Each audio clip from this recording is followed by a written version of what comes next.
വിദ്യാഭ്യാസ മേഖലയുടെ ഘടനയിലും രൂപത്തിലും ഭാവത്തിലും കാലാനുസൃതമായ മാറ്റങ്ങൾ ഉണ്ടായിട്ടുണ്ടെന്ന് വൈദ്യുതി വകുപ്പ് മന്ത്രി advocate Sunny Joseph.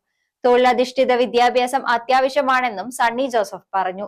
Kannur vision next step വിദ്യാഭ്യാസ പുരസ്കാരം 2026 സമർപ്പണം കണ്ണൂരിൽ ഉദ്ഘാടനം ചെയ്ത് സംസാരിക്കുകയായിരുന്നു അദ്ദേഹം. കേരളത്തിൽ തന്നെ തൊഴിൽ സാധ്യതയുള്ള കോഴ്സുകൾ പഠിച്ച് ജോലി ഉറപ്പാക്കേണ്ടത് അത്യാവശ്യമാണ്. പരീക്ഷാ വിജയം മാത്രമല്ല വിദ്യാഭ്യാസത്തിന്റെ ലക്ഷ്യം. വ്യക്തിത്വ വികസനവും സ്വഭാവ രൂപവൽക്കരണവും തൊഴിൽ സമ്പാദനവും കൂടിയാണെന്നും സണ്ണി ജോസഫ് പറഞ്ഞു. അടിസ്ഥാനപരമായ ജീവിത വിജയത്തിലേക്ക് നയിക്കാൻ സാധിക്കും. പരീക്ഷകളിലെ വിജയം അത് മാത്രമല്ല, വിദ്യാഭ്യാസത്തിന്റെ ലക്ഷ്യം വ്യക്തിത്വ വികസനവും സ്വഭാവ രൂപവൽക്കരണവും നല്ല തൊഴിൽ സമ്പാദനവും എല്ലാം ഇന്ന് വിദ്യാഭ്യാസത്തിൻ്റെ ഉന്നത ലക്ഷ്യങ്ങളിൽ പെടുന്നവ തന്നെയാണ്.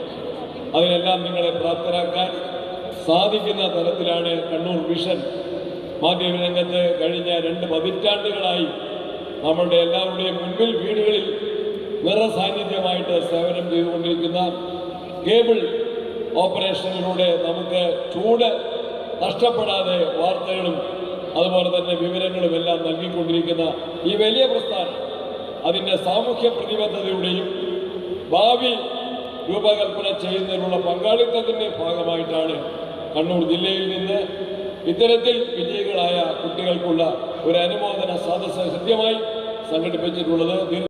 കണ്ണൂർ മുണ്ടയാട് ഇൻഡോർ സ്റ്റേഡിയത്തിൽ നടന്ന ചടങ്ങിൽ SSLC+2 പരീക്ഷകളിൽ ഉന്നത വിജയം നേടിയ 1300ഓളം വിദ്യാർത്ഥികളെയാണ് മൊമന്റോയും മെഡലും ക്യാഷ് അവാർഡും നൽകി അനുമോദിച്ചത്. MLA സാറിന്റെ കയ്യിൽ നിന്ന് നമ്മൾ അപ്രീസിയേഷൻ റിസീവ് ചെയ്യുകയാണ്. So yes, students, everybody, congratulations.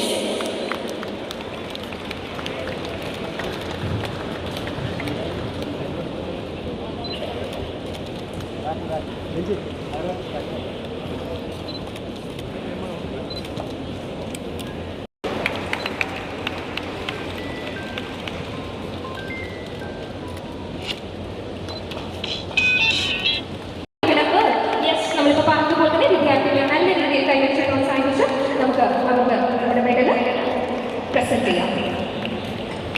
അതിനുശേഷം ടോക്കൺ നിങ്ങളുടെ കയ്യിൽ നിങ്ങൾ കരുതണം. ആരും അത് ഉപേക്ഷിക്കരുത്. കൃത്യമായി അതാത് ഡിപ്പാർട്ട്മെന്റുകളിൽ ചെന്ന് ഫോട്ടോ പ്ലീസ് നല്ലൊരു പുഞ്ചിരി നമ്മുടെ ക്യാമറ നോക്കി കൊടുത്തിട്ടുണ്ടെങ്കിൽ നമുക്ക് എന്നും കാത്തു സൂക്ഷിക്കാൻ ഒരു ബ്യൂട്ടിഫുൾ മെമ്മറി ആയിട്ട് നമുക്ക് തീർച്ചയായിട്ടും ഇത് കരുതാവുന്നതാണ്. ഗ്രാമിക ടിവിയുടെ പരിധിയിൽ വരുന്ന ഉന്നത വിജയികൾക്കുള്ള ക്യാഷ് അവാർഡും മൊമന്റോയും Gramika TV MD K Rajesh വിതരണം ചെയ്തു.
COA ജില്ലാ പ്രസിഡന്റ് സണ്ണി സെബാസ്റ്റ്യൻ അധ്യക്ഷനായി. അഡ്വക്കേറ്റ് TO മോഹനൻ MLA വിശിഷ്ടാതിഥിയായി. COA സംസ്ഥാന പ്രസിഡന്റ് പ്രവീൺ മോഹൻ മുഖ്യപ്രഭാഷണം നടത്തി. Kannur corporation mayor advocate P Indira, ജില്ലാ panchayat president advocate Binoy Kurian, Vimukthi mission ജില്ലാ കോർഡിനേറ്റർ M സുജിത്ത്, COA സംസ്ഥാന ട്രഷറർ ബിനു ശിവദാസ്, സംസ്ഥാന secretary PS Siby, SIDCO president K Vijayakrishnan, Kerala Vision News MD Prajesh Achandi, COA സംസ്ഥാന കമ്മിറ്റി അംഗം KK സജീവ് കുമാർ, ജില്ലാ secretary MR Rajeesh, treasurer AV Sasikumar, vice president PK Devanand, Kannur Vision MD M Vineesh Kumar, PDIC MD P Sasikumar, Kerala Vision News director KK Pradeepan, Thalassery press forum president Navas Methar തുടങ്ങിയവർ സംസാരിച്ചു. തുടർന്ന് ലഹരി വിരുദ്ധ ബോധവൽക്കരണത്തിന്റെ ഭാഗമായി ഫ്ലാഷ് മോബും അരങ്ങേറി. ഗ്രാമിക ന്യൂസ്, കണ്ണൂർ.